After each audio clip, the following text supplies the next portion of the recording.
Assalamualaikum warahmatullahi wabarakatuh. Salam sejahtera. Bertemu lagi dengan saya. Selamat datang di channel Cerita Misterius.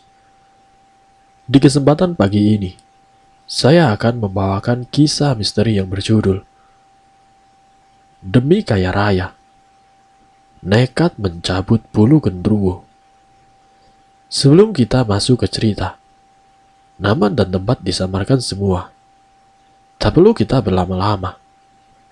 Langsung saja, mari kita simak ceritanya.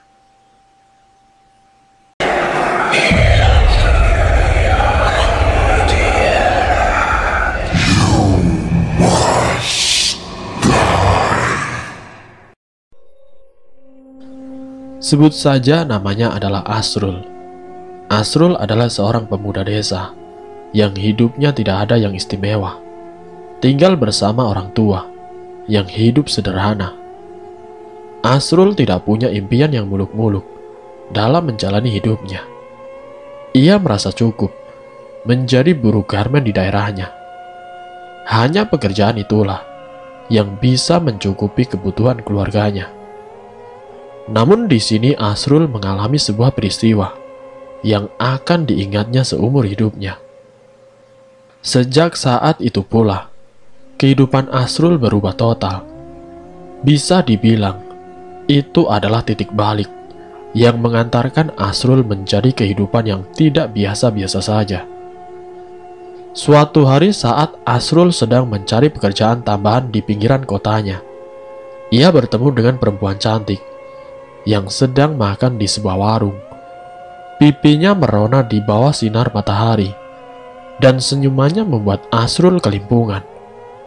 Perempuan itu tidak lain adalah teman semasa sekolahnya. Seketika itu juga, Asrul menghentikan kegiatannya.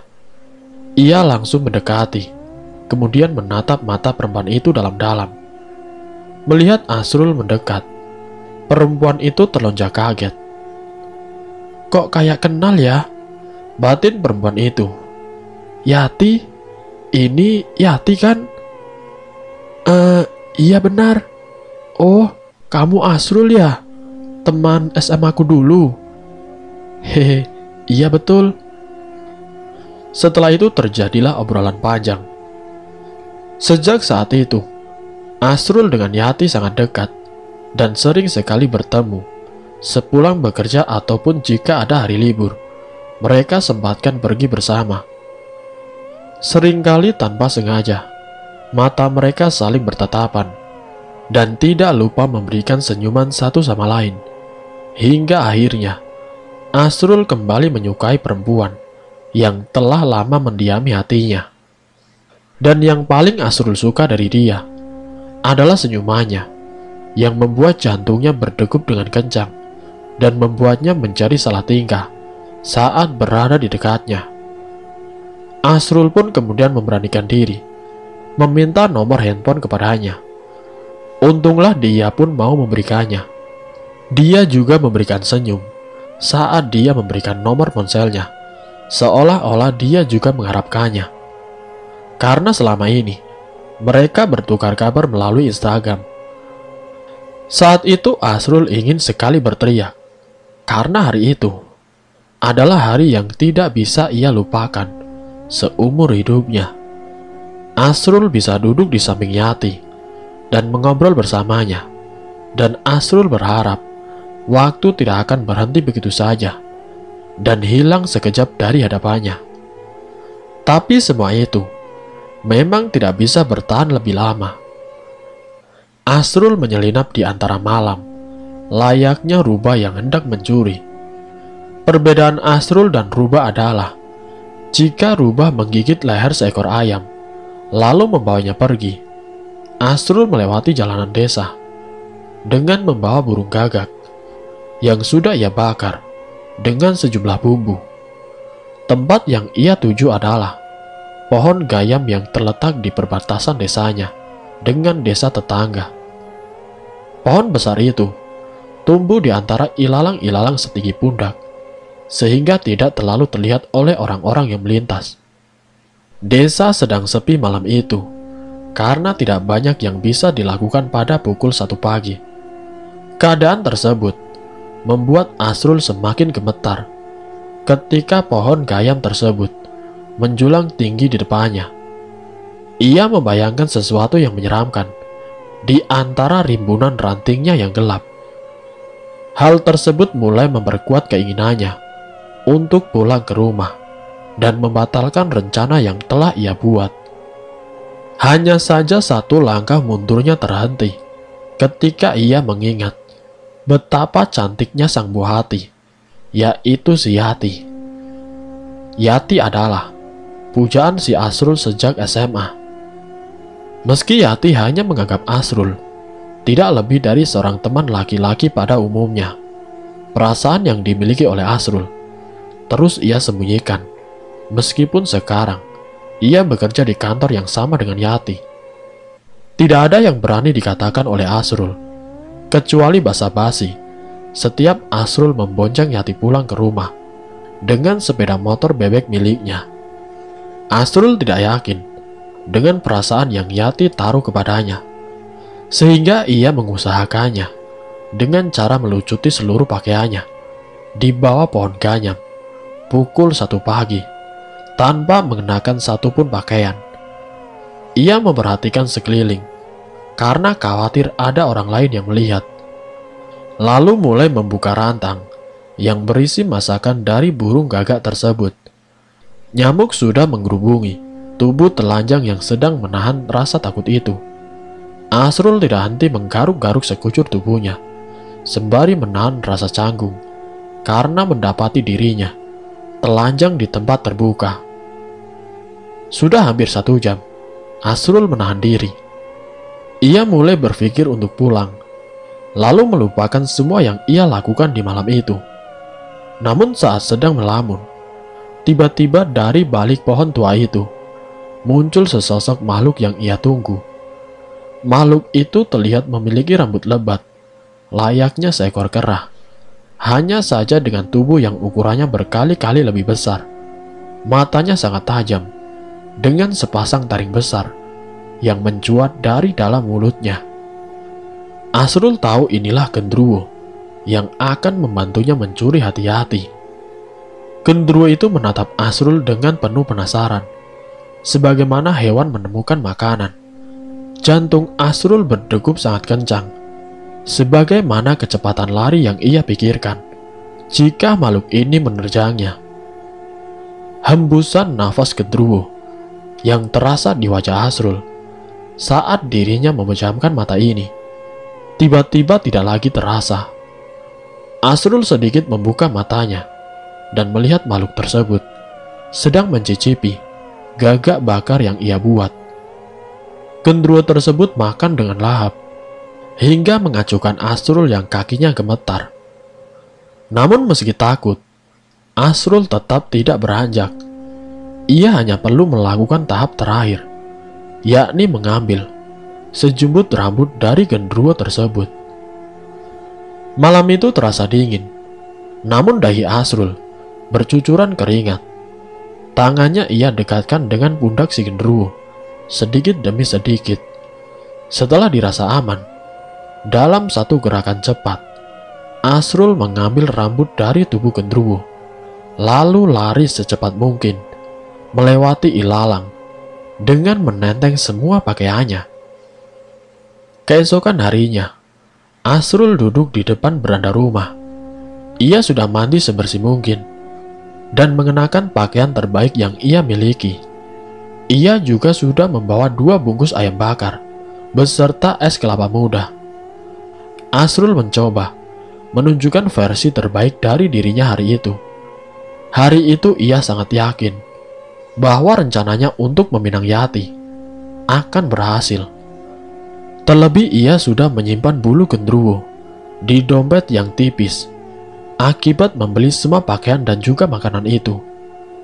Asrul percaya bahwa rambut Gendruwo tersebut akan membuat Yati terpikat oleh Asrul, sehingga tidak ada kata lain selain iya.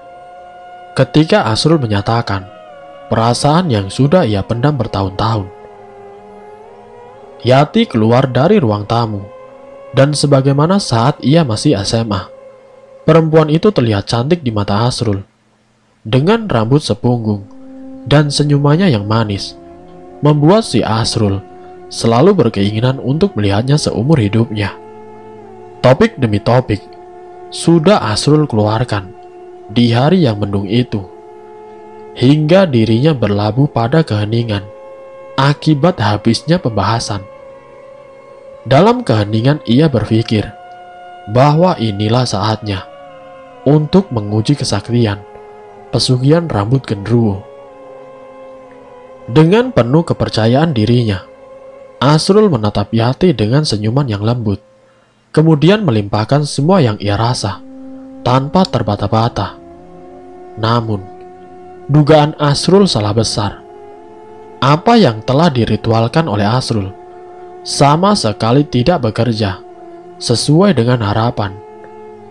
Hari itu si Yati tidak menerima Asrul sebagai calonnya. Maaf ya Asrul, aku cuma menganggap kamu teman, tidak lebih kok. Dar! Hati Asrul seperti ditancap ribuan paku tajam. Perempuan idamannya menolak mentah-mentah. Asrul hanya bisa tersenyum dan mengangguk secara terpaksa. Tapi di balik itu semua, Asrul mempunyai niat lain, agar apa yang diinginkannya tercapai sesuai rencana. Ritual demi ritual ia lakukan, tidak hanya untuk memikat sang pujaan hati, tapi Asrul juga ingin kaya raya. Dengan bantuan sang dukun, Asrul melakukan ritual itu. Masih sama, di bawah pohon gayam yang menjulang tinggi dan besar, Asrul menggelar berbagai sesaji yang diperlukan. Ritual yang dilakukan hanya memakan waktu 3 jam saja. 1 bulan semenjak ritual itu, kini kehidupan Asrul mulai ada perubahan. Ia tidak lagi menjadi karyawan garmen maupun kantoran. Asrul membuka usaha sendiri, yaitu bengkel motor dan mobil. Minggu demi minggu ia lewati dengan senang hati. Dari kesuksesannya itu, banyak lawan jenis yang mendekati. Namun bagi Asrul, tidak ada yang menarik selain sang pujaan hati, yaitu si Yati. Pada satu waktu, ada sebuah adat yang sering dilakukan di daerahnya Yati. Sebuah ritual bertemunya pengantin pria dengan pengantin wanita, yang dihadiri tamu undangan dari pihak pengantin pria, ataupun sebaliknya. Malam itu Yati beserta beberapa tetangganya telah berkumpul di rumah Bapak Tasno. Mereka memang berniat menghadiri undangan tilikan dari keluarga Pak Tasno yang sedang ngunduh mantu. Setelah tamu undangan komplit, rombongan pun berangkat menuju lokasi. Pukul 7 malam, iring-iringan mobil pengantin melaju menuju Kampung Batang, ke rumah pengantin putri. Sejak semula sebelum berangkat menuju ke rumah Pak Tasno, Yati sudah merasakan betapa seluruh tubuhnya terasa lemas bagai tidak bertulang. Namun karena keluarga Pak Tasno itu masih tetangga dekat, juga karena Yati sering kali membantu acara-acara di rumahnya, akhirnya dia pun berangkat ke acara tilikan tersebut. Tidak kurang dari setengah jam, iring-iringan mobil pengantin pun tiba di Batang, kemudian masuk gang. Lantas sampailah di rumah besan Pak Tasno. Gemerlap lampu neon serta suara hingar-bingar dari sound system menambahkan meriah acara tilikan. Kursi-kursi plastik tertata rapi, berjajar di halaman rumah megah milik Haji Sodik, besannya Pak Tasno. Dan begitu rombongan turun dari mobil, mereka segera dipersilakan untuk duduk oleh penerima tamunya. Acara demi acara berjalan runtut dan lancar.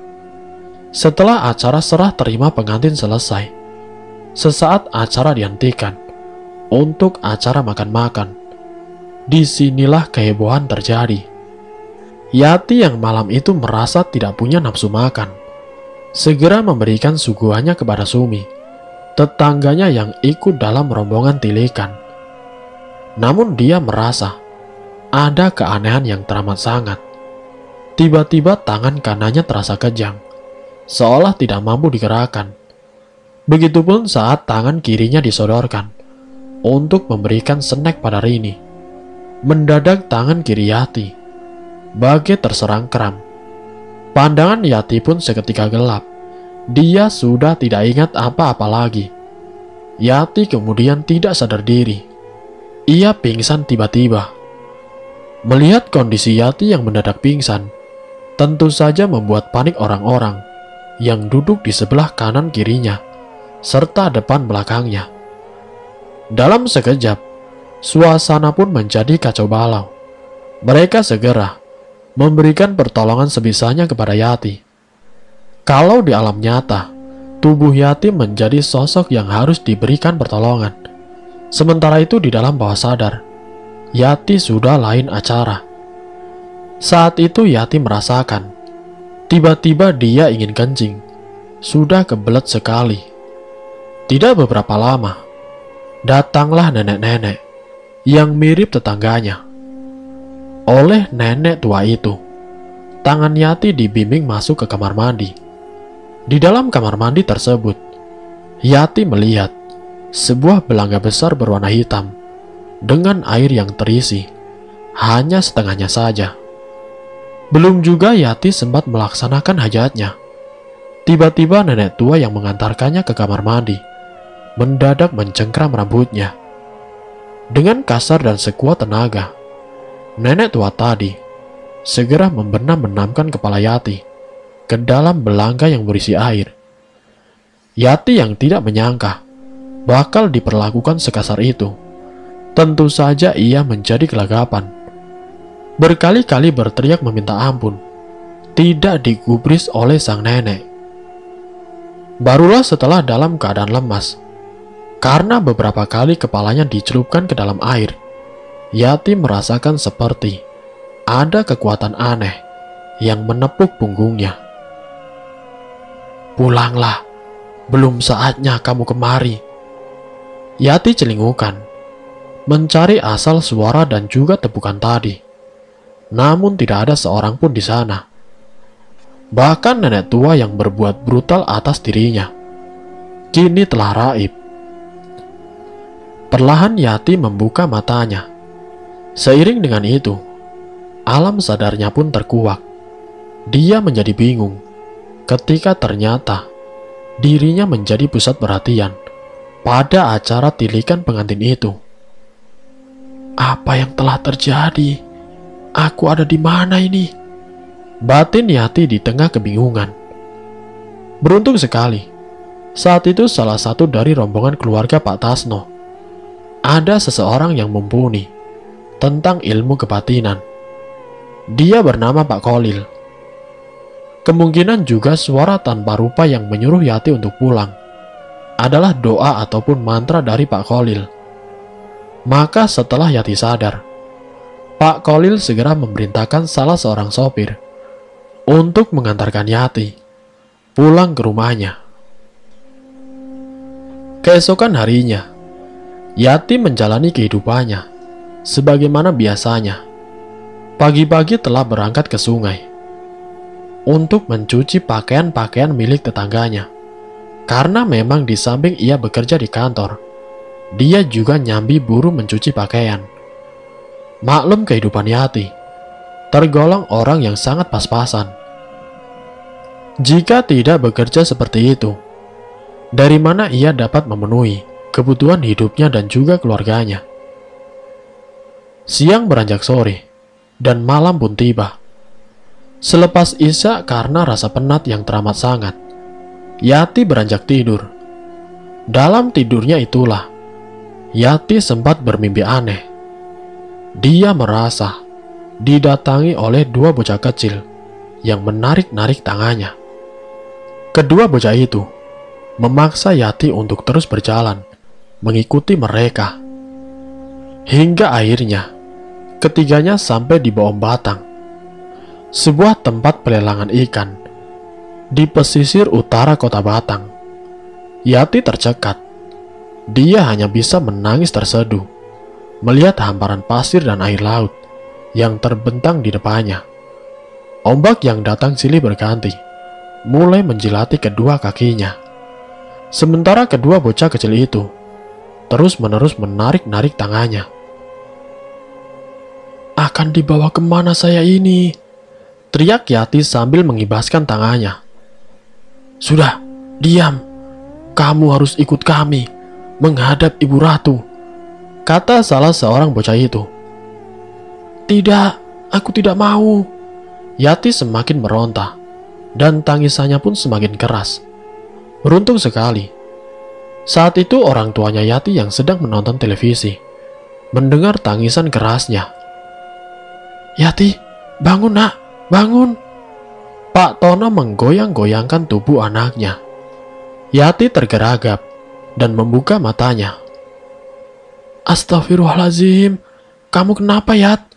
tanya Pak Tono dengan cemas. Aku diajak pergi oleh dua bocah kecil, Pak," kata Yati dengan gagap di sela isak tangisnya yang masih terseduh-seduh. Yati lantas menceritakan mimpi yang barusan dialaminya, dan lebih beruntung lagi, ternyata Pak Tono, meskipun sedikit, dia punya ilmu penangkal agar gangguan dari makhluk-makhluk gaib yang mengganggu anaknya tidak datang lagi. Setelah dibacakan mantra penangkal oleh sang bapak, akhirnya Yati dapat tidur pulas. Singkat ceritanya, keesokan paginya, Asrul datang menemui Yati. Ia kembali lagi berulah, menjalankan rencananya. Dengan gagah dan juga percaya diri, Asrul kembali lagi melontarkan kalimat pernyataan cintanya. Wallahu alam. Yati selamat dari jeratan setan. Yati dengan tegasnya menolak si Asrul. Asrul pun hanya bisa menghela nafas panjang dengan tangan yang terkepal kuat, sampai urat-urat di tangannya kelihatan. Asrul dengan celana pendek dan tanpa mengenakan baju pergi ke pohon gayam dengan menenteng kampak besar. Hal tersebut adalah wujud rasa kecewa atas penolakan yang dilakukan oleh Yati. Asrul merasa ditipu oleh cerita pesugihan rambut gendruwo yang ternyata tidak mempengaruhi si Yati, melainkan membuat Asrul harus mengetahui secara langsung bahwa gadis yang ia puja sejak lama akan menikah dengan orang lain. Kecintaan terhadap Yati berubah menjadi gejolak amarah di hatinya. Selama seminggu ia kerjaannya hanya mengayunkan kampak tersebut pada pohon gayam yang membuatnya harus melakukan hal yang memalukan. Orang-orang setempat menghentikan Asrul untuk melakukan hal itu, tapi ia tetap saja mencoba untuk menumbangkan pohon itu. Singkat ceritanya, keesokan harinya, stres dan juga frustasi yang tidak dapat dihalu membuat warga sekitar akhirnya membiarkan Asrul untuk menjatuhkan pohon tersebut. Lagi pula tidak ada yang mau berurusan dengan orang frustasi dengan kampak di tangannya. "Hei gendruwo sialan, lihat yang aku lakukan terhadap tempat tinggalmu yang jelek ini," teriak Asrul dengan penuh kekesalan. Tidak ada jawaban apapun, hanya suara keheningan malam, sebagaimana Asrul pertama kali mendatangi pohon itu. Setelah merasa kelelahan, Asrul memutuskan untuk pulang ke rumahnya. Asrul pun sempat mendatangi pesisir pantai, yang dimana letak rumah Mbah Dukun berada. Asrul dengan kecewanya melontarkan kata-kata kasar. Sesampainya di rumah, ia tidak mandi ataupun bersih-bersih. Asrul langsung mengempaskan diri ke kasur dan kemudian memejamkan mata. Asrul bisa saja tertidur jika saja ia tidak merasa hembusan nafas yang terasa panas di wajahnya. Tentu saja ia refleks membuka matanya, lalu mendapati wajah yang ia kenal. Wajah yang mirip kera, bertaring, dan tatapannya sangat tajam. seakan hendak memakannya. Tidak butuh waktu lama bagi Asrul untuk meraih kesadarannya dan lari dari kamarnya. Tawa gendruwo yang menggema semakin memacu Asrul untuk berlari. Dia teringat kata-kata dukunya. Kalau yang ditemui nanti bukanlah demit sembarangan. Asrul lari terbirit-birit, namun gendruwo itu lebih cepat. Tubuh Asrul telah dicabik-cabik, lantaran ia sudah menantang perewangannya. Niat awal ingin memikat sang pujaan hati dan menjadi orang kaya. Justru nasib buruk menimpa kepada dirinya. Semoga dari kisah ini kita dapat mengambil hikmah dan juga pelajarannya. Wassalamualaikum warahmatullahi wabarakatuh.